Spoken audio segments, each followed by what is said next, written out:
7h, 10h. La matinale avec Kim sur Peur FM. Oh là, c'est le retour de Sarah Linda. Bonjour Sarah. Bonjour Kim, bonjour à tous, comment ça va ce matin? Écoute, ça va bien.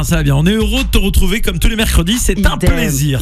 Idem. Et aujourd'hui, j'ai décidé de commencer ma chronique en vous parlant de série.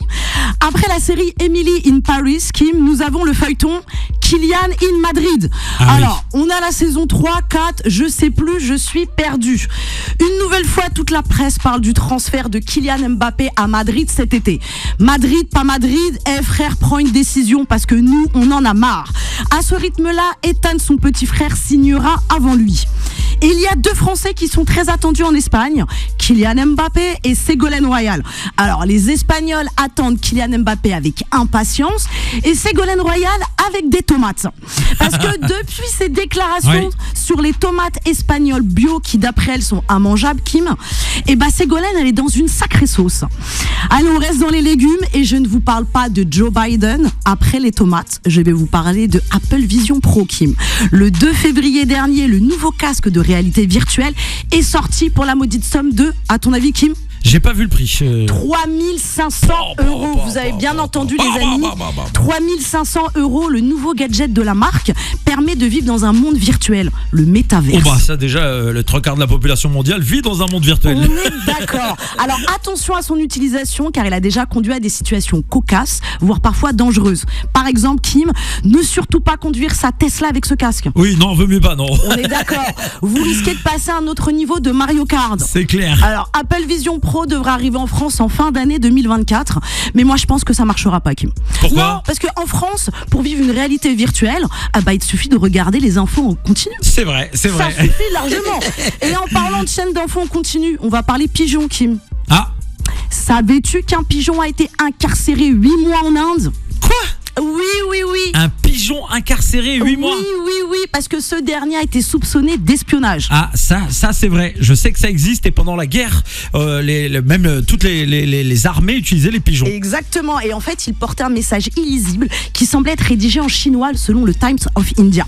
Ce qui avait alarmé les enquêteurs à l'époque. Et je me dis... Le pigeon James Bond a gardé le silence pendant l'interrogatoire?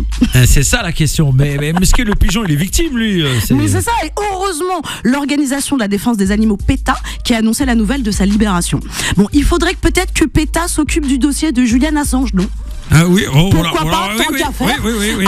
Et pour ne pas avoir le QI d'un pigeon, Kim, Elon Musk a annoncé dernièrement que son entreprise Neuralink a posé son premier implant cérébral sur un patient. Ça fait flipper. Alors, d'après lui, ce progrès permettrait des avancées médicales, faire remarcher les patients paralysés et rendre la vue aux aveugles.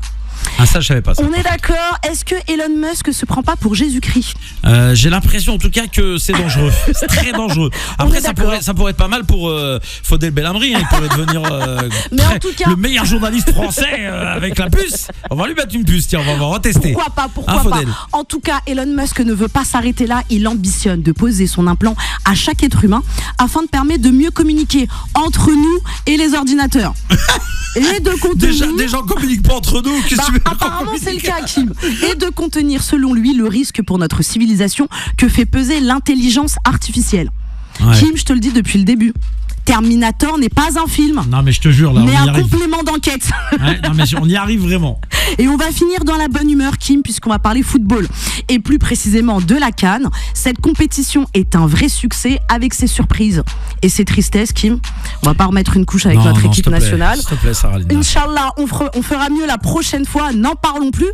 Mais on va pas enfoncer le clou, mais on peut danser sur le coup du marteau. Est-ce que ça te parle? Le coup du marteau? Oui. Non. Alors c'est le nouveau tube de la CAN. Cette chanson ivoirienne je l'ai été vue. Ouais. Tu vois ou pas? Je l'ai vu, il danse de ouf dessus. Exactement. Si. En fait, cette chanson ivoirienne a été vue plus de 20 millions de fois sur YouTube. J'ai vu Mokobé danser dessus. T'as vu? Stylé ou pas?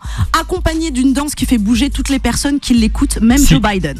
Cette chanson ne laisse indifférent personne. En tout cas, sans casque Apple Vision Pro ni implant dans le cerveau. Jeudi dernier, lors d'une séance au Sénat ivoirien, l'une des sénatrices et d'autres sénateurs ont chanté et dansé la chanson Coup du marteau, tout simplement pour soutenir leur équipe nationale. En tout cas, ça a donné un moment touchant et hilarant. Et d'ailleurs, Kim, je tiens à féliciter les éléphants pour leur accueil et leur performance incroyable. Et bravo à toutes les équipes participantes et leurs supporters qui nous font passer des moments de joie, même nous qui sommes à des milliers de kilomètres de la Côte d'Ivoire. En tout cas, rendez-vous dimanche prochain pour connaître tout simplement le vainqueur et clôturer cette très belle CAN. Et en attendant la finale et mercredi prochain, Inch'Allah, Kim, je vous souhaite les amis une bonne semaine dans l'amour et dans la paix. C'était les 5 minutes approximatives de Sarah Linda. 7h, 10h. La matinale avec Kim sur Peur FM.